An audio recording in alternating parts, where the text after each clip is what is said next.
ಊಟ ಮಾಡ್ತಕ್ಕಂಥ ಅನ್ನದೊಳಗೆ ತಾಕತ್ತಿಲ್ಲ. ಸೇವನ ಮಾಡ್ತಕ್ಕಂಥ ಗಾಳಿ ಒಳಗೆ ಕಲುಷಿತವಾಗಿರ್ತಕ್ಕಂಥದ್ದು ಕಮ್ಮಿ ಆಗ್ಯದ. ನಮ್ಮ ಆಯುಷ್ಯ ಭಾಳ ಕಮ್ಮಿ ಆಗ್ಯದ.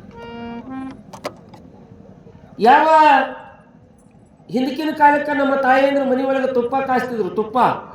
ಹಿಂದಕಿನ ಕಾಲಕ್ಕೆ ತುಪ್ಪ ಕಾಯಿಸ್ತಿದ್ರು.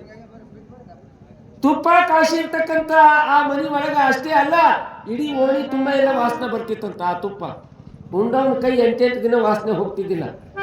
ಅಂತ ತುಪ್ಪ ಕಾಯಿಸ್ತಿದ್ರು. ಅಂತ ತುಪ್ಪ ಉಂಡು ಅವಾಗ ಅವ್ರು 100 ವರ್ಷ ಬದುಕ್ಯಾರ. ಈಗನು ಕಾಯಿಸ್ತಾರೆ ತುಪ್ಪ, ನೋಡ್ಬೇಕು ನೀವು.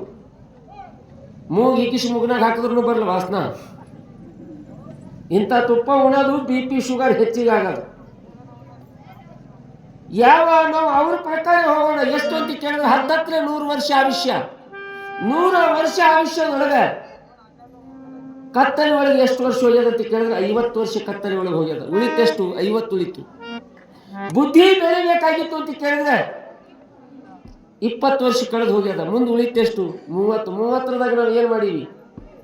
ಏನೂ ಇಲ್ಲ. ಮುಂಜಾನೆ ಹಿಡಿದು ಸಂಜೀತನ ಬರೀ ಇನ್ನೊಬ್ಬರು ಸಂಸಾರ, ಇನ್ನೊಬ್ರು ಮನಿ, ಇನ್ನೊಬ್ರು ಹೊಲ, ಅದೇ ಮಾತಾಡ್ಕೊಂತ ನಮ್ಮ ಜೀವನ ಸಾಕ್ಕೊಂಡು ಬಿಡ್ತೀವಿ. ಪರಮಾತ್ಮನ ಧ್ಯಾನ ಮಾಡುವುದೆಂದು, ಶಿವನ ಕೃಪಾ ಪಡೆಯುವುದೆಂದು.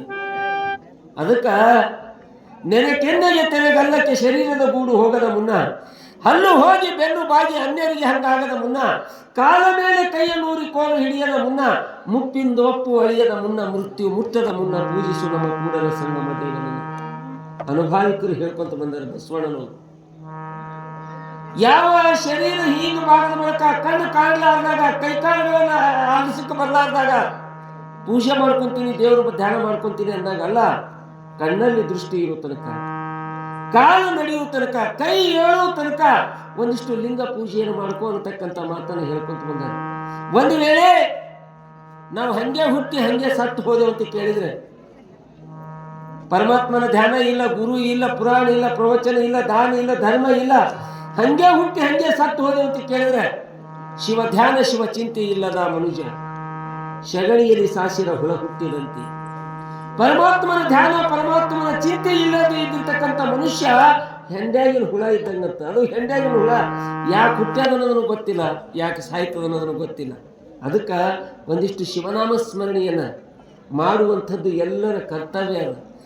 ಒಂದು ವೇಳೆ ಶಿವನಾಮ ಸ್ಮರಣೆಯನ್ನು ಮಾಡದೇ ಇದ್ರೆ ನಮ್ಮ ಬಾಯಿ ಹೆಂಗಾಗ್ತದೆ ಅಂತ ಕೇಳಿದ್ರೆ, ಶಿವನಾಮವ ನುಡಿಯದ ಬಾಯಿ ಅದು